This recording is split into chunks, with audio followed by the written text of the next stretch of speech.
Continuamos con más de Decisión 2020 en este programa. Después del codiciado día D, tenemos nuevo presidente electo de la República Dominicana y están con nosotros acá en el estudio Antonio Siriaco, economista, y también David de la Hoz, politólogo, para analizar el panorama, tal y como decía mi compañero Nelson Rodríguez, el futuro inmediato y quizás el no tan inmediato, Nelson. Bueno, como la política irá poco a poco pasando a un segundo plano, la crisis sanitaria y la economía estarán al mando. Siriaco, las primeras medidas, ¿por dónde atacar en materia económica? Y cuando hablo de atacar es que Abinader podía recostarse, como siempre se dice, en la situación heredada, miren lo que heredé, podía dar un poco de entretención, de circo. Anoche clamaban porque metieran gente presa en el discurso de salutación después de los primeros datos. Y yo mencionaba esta mañana el cuento de los dos gallegos que se encontraron en el maletín y yo pensaba que tenían un tesoro, dinero, cuando abrieron muchas facturas, cuenta por pagar. Eso fue lo que dijo Danilo en el 12, lo que encontró. Entonces Abinader podría buscar la excusa perfecta que la tiene a mano. Pero, ¿cuáles serían esas primeras medidas con las cuales Abinader enviaría un mensaje del cambio que estaba hablando?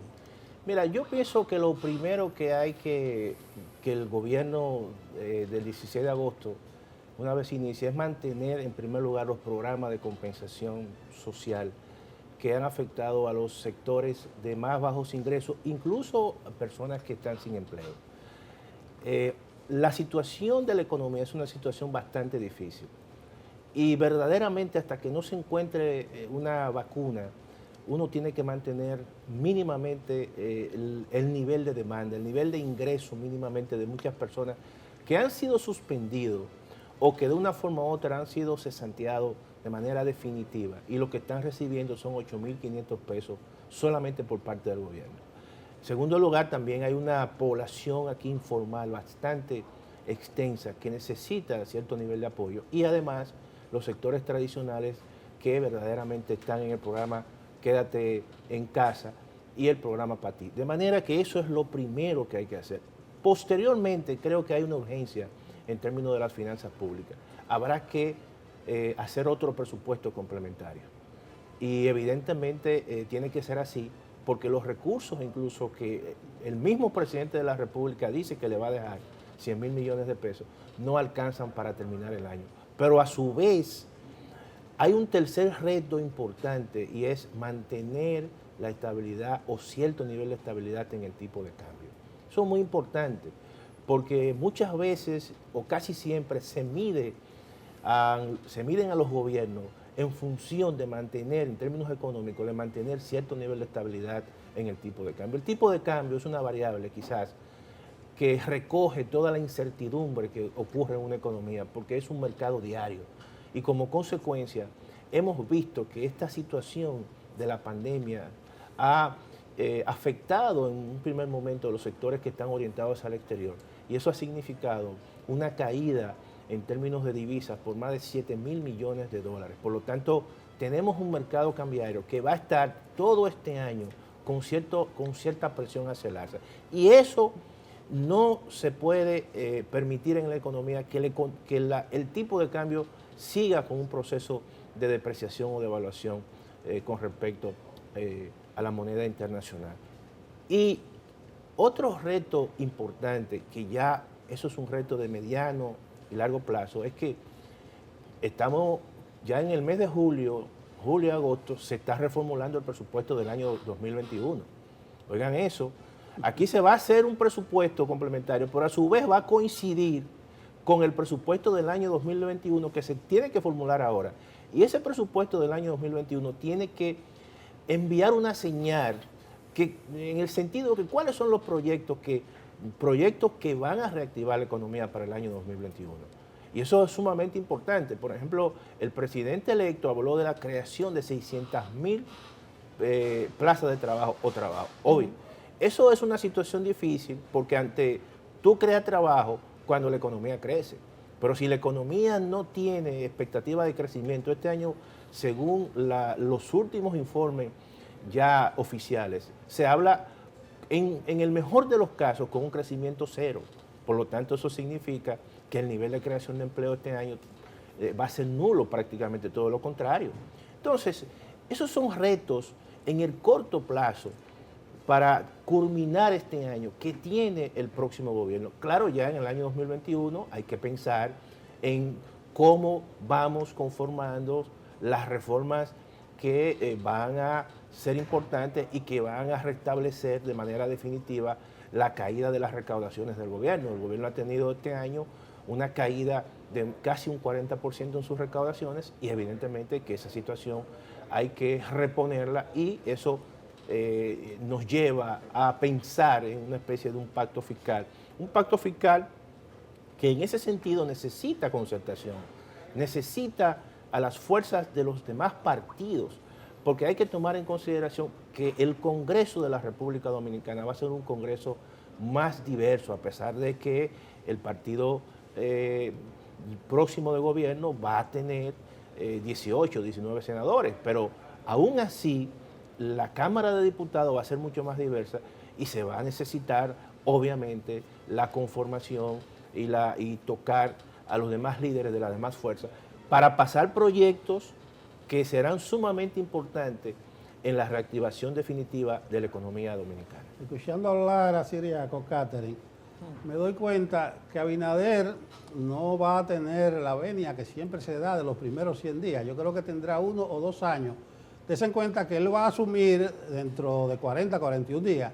Y ahora que Siriaco menciona que probablemente haya que hacer un segundo complementario, me llegó a la mente que si él se va a ajustar a la Constitución de la República, debe presentar el presupuesto del año próximo apenas dentro de 45 días, el 1 de octubre. Creo que no va a ocurrir. Entonces, miren qué excepcionalidad el terreno, la alfombra que le han tendido a Luis Abinader. Catherine. Sí, la situación no está sencilla para nadie. Hay algunos que consideran que se trata de un caramelo envenenado, aunque una vez que uno llega al gobierno, pues evidentemente algún plan tiene que tener, y el presidente electo Luis Abinader lo ha mostrado no solamente con un programa de gobierno que se puede consultar a través de su sitio en internet, sino que ellos han ido ajustando conforme ha avanzado la pandemia en la República Dominicana, y a fin de cuentas los dominicanos lo han elegido, han decidido que esa sea la opción que guíe el curso de la República Dominicana por los próximos 4 años. Hay quienes dicen que el pueblo es sabio. David de la Hoz, politólogo, quiero hacerle la consulta. En los últimos 25 años el Partido de la Liberación Dominicana ha estado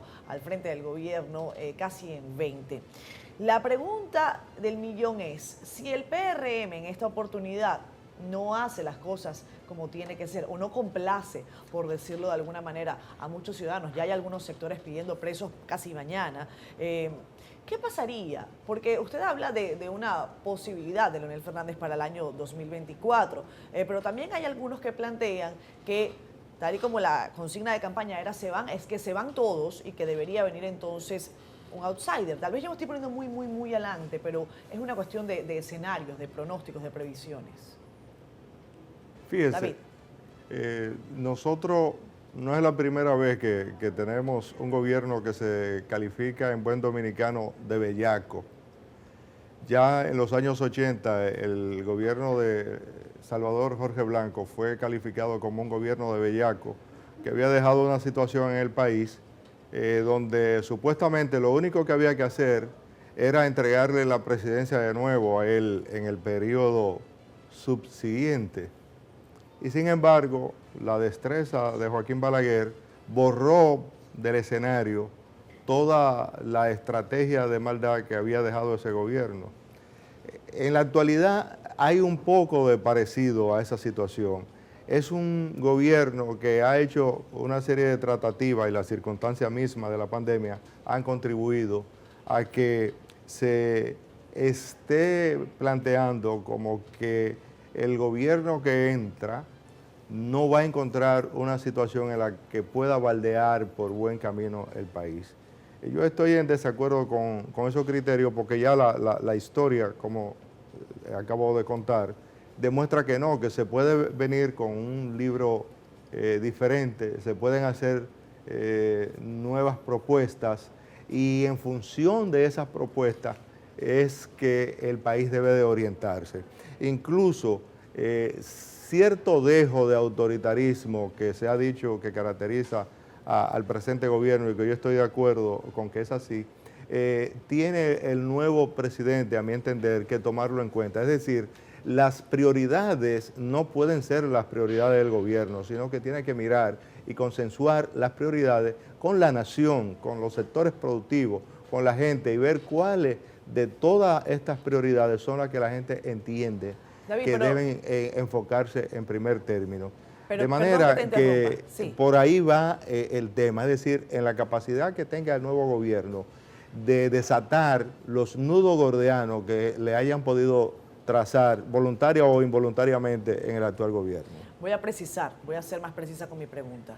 Si el gobierno del PRM no logra concitar el apoyo, el respaldo de la gente después de 4 años, y usted señala a Leonel Fernández como un posible candidato del 2024, ¿cuáles otros candidatos podrían estar en la palestra? Usted dice que el PLD prácticamente no tiene ya figuras para llevar a ese proceso eleccionario.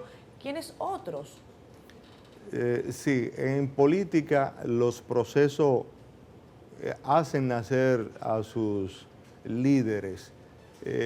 Yo entiendo que el PLD es un cadáver político, que Danilo Medina constitucionalmente está ya jubilado de la política, y entiendo que el futuro de Leonel Fernández va a depender de su capacidad para agenciarse el apoyo de las nuevas generaciones. Bien. Dije que perdió una gran oportunidad ahora y que entonces veremos cómo él es capaz de conectar con las nuevas generaciones en estos 4 años. De eso dependerá, y si no, el proceso mismo va a recomponer el mapa político dominicano en 2024, pero creo que será completamente diferente al que tenemos ahora en 2020. Muchas de las figuras que están ahora en primer plano, creo que unas saldrán por jubilación y otras porque se van a consumir como una vela, como se dice popularmente. En la medida se van a ir apagando, se le vaya apagando el fuego, van a ir desapareciendo. Pero fíjense que la sorpresa de este año ha sido que se entendía que había una juventud apática a la política, que no tenía interés en la política. Sin embargo, la Plaza de la Bandera demostró la falsedad de ese argumento, de que la gente joven sí quiere hacer política y que incluso tiene su propia cosmovisión del país que quiere y de hacia dónde debe de enrumbarse el país de acuerdo a criterios propios, no tomados del pasado. Bueno, y eso es muy positivo para un país. Sí, muy bien, David, nos quedamos en agenda con esa tesis muy arriesgada tuya sobre Danilo Medina, que es el único líder de ese partido, que si bien tiene un impedimento constitucional y ahora con un Congreso adverso, es un presidente que después de 8 años, encuestas propias y extrañas dicen que sale con una elevadísima popularidad de más del 65%, pero ya el tiempo dirá qué tipo de recomposición se dará en el liderazgo político de la República Dominicana. Antonio Sariaco, David Lahoz, para nosotros ha sido un placer, creo que es una entrevista que ha aportado mucho, que ha sido orientadora y que ha cumplido el propósito, por lo menos, de poner en perspectiva este momento y arrojar luz sobre lo que podría venir en República Dominicana, tanto en el aspecto sanitario como en el político y en el económico. Gracias, señores.